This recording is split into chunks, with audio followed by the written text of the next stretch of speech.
Hi, Harry Dent here for the Rant. Hope everybody had a great Thanksgiving. We did down here in Puerto Rico with friends. Actually, we had two in one day, so that was great. Folks, very simple here, okay? This is a time to be decisive, okay? My research has gone out of its way to show one simple thing. When you're any major boom and stock market run, but particularly when you're in a bubble, and this is already the longest, most exaggerated, stretched out, overstimulated bubble in all history by far. When it bursts, the first crash is usually where it hits the hardest. In other words, you can't just wait and see, okay, well, we'll see, if the market starts going down, then it can go down some and then I can sell into the first bounce, okay? The first crash average, and I analyzed every one of them back to the beginning of the stock market, okay? 42% in 2.6 months, okay? And this one is certainly gonna be worse than that.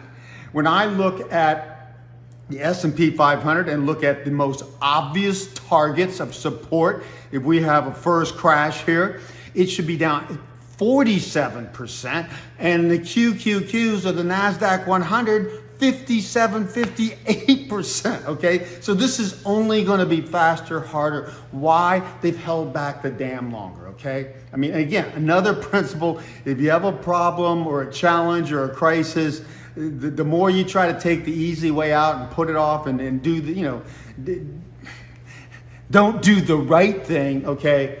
The more painful it gets quick, okay? So there's, and yes, of course, people keep saying, Harry, oh, but the government's gonna step in. Yes, they've been stepping in now for 17 years. They've blown all their ammunition and more, which means you lose credibility when you keep having to stimulate again after stimulating more than a time in history, okay? And they, I mean, it would take, once this starts breaking down, it would take 10 to 20 trillion in a short period of time to stop the avalanche. So there's a point where they can't act fast enough. And what does the good old Donald say? Okay? Late Powell. The Fed's always going to be on the cautious side and be too late. Nobody gets, okay, the magnitude of this bubble. We've been in it so long, it just seems normal. It is not normal for stocks to go up at this rate for 17 years. And then, when do we get the real bubble?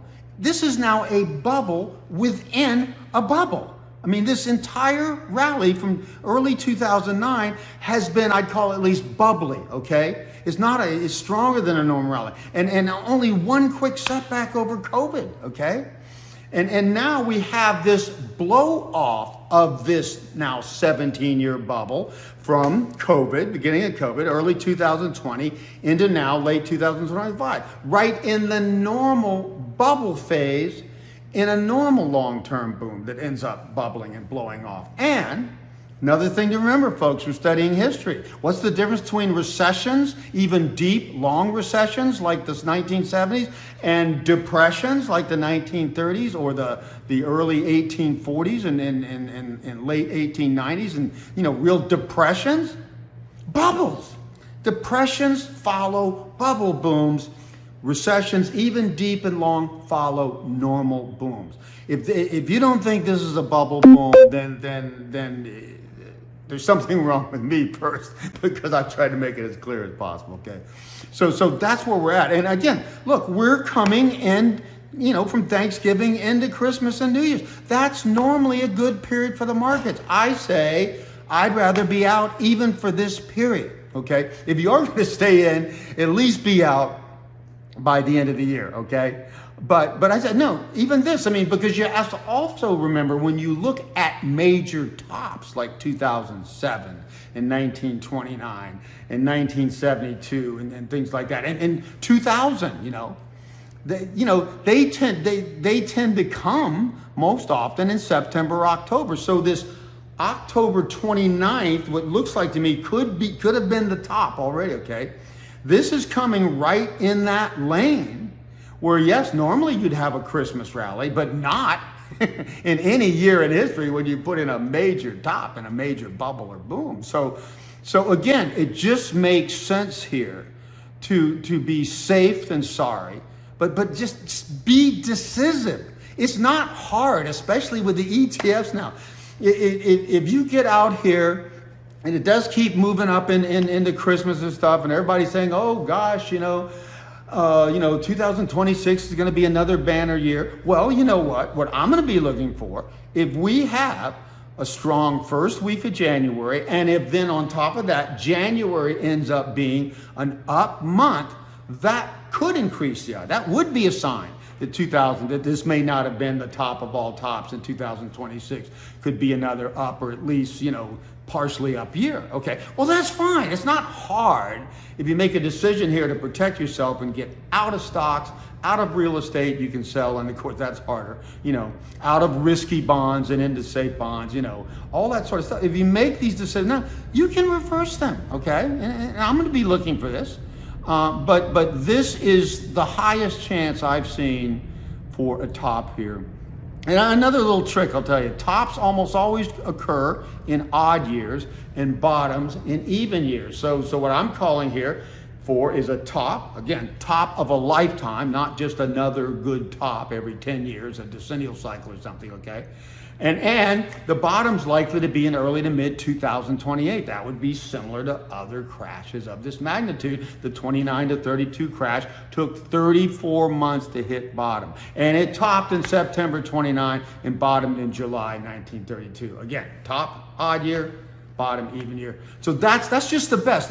I have to admit, for the first time in my forecasting career, I'm the guy that says the economy is more forecastable than most people believe, especially longer term trends, the easiest, most solid to predict. Well, this has been so distorted by this 29 trillion and still rising. We're talking, again, my charts I've shown in the past, 7.6, 7.8% of GDP on average for 16 years. Stimulus. The question should be, why aren't we growing at 10% a year? A normal 2 to 3% plus all this wonderful stimulus. The stimulus is adding right into the economy, okay? Poured right in at unprecedented averages over 16, now going on 17 years.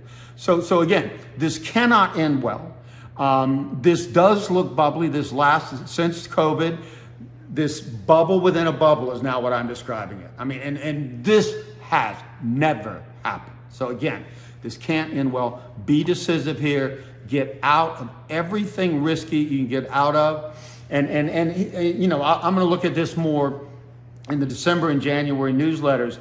I'm going to really dissect, particularly the 2008 downturn, which was really the beginning of something that should have gone deeper and longer and been more like 1929 to 32, 33, and then followed by one more crash, which should have occurred from, say, late 2019 into 22 or so, okay? Well, this is coming later because of all of this. So I'm going to dissect this, what this crash should look like, using 2008 as a model in the coming newsletters. So it's, folks, it's a good time to get on the newsletter. This is not a time to be penny foolish and pound, penny wise and pound foolish, as they say. Really, my newsletter I have kept below the price of most of the few other newsletters I respect, okay, and I follow, okay? So it's not expensive. Everything is at risk here. This is an everything bubble. There has never been an everything bubble before, and so many new things to bubble, and so globally. So again, I think this may be the important point in our financial lives coming when we shift from this unnatural, artificial bubble, first in history, to the first artificial super bubble burst.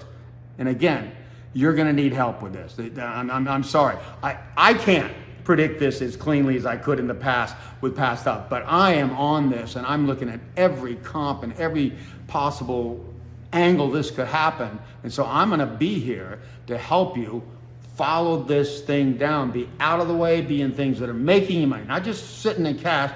There is a time where in the middle, where I'll show in the coming newsletters, where it may be almost better in the middle to be in cash. But in the early stages, it's actually short stocks is the best way to make money. And surprisingly, I have to agree with my counterpart, which I'm actually having a debate with soon, Peter Schiff, that gold actually has been doing well coming into this and does well in the early stages. It's the treasury bonds that are the hero in the late stages. So this crash is not just a crash, and there's not just short stocks or do this or long treasury bonds. There is a better way to play this. I'm going to show in like 3 phases in the coming newsletter. So look, folks, if you're ever going to get on a newsletter, this is the time to do it. Just go wild for 1 year and get on the damn newsletter. Okay. I mean, this is serious stuff. So again, I'll keep you updated. Rants are every other Friday as usual, but this is the time to really look at everything you own financially and everything you can do to protect yourself and profit. And again, I mean profit, because the other thing people don't get about bust versus booms, especially in bubbles, the crashes happen at twice the speed and severity as the booms. So you should be able to make more money in a crash if you play it properly and if you understand that just like booms, there's stages to crashes, and there are 3 phases you're going to need to be aware of.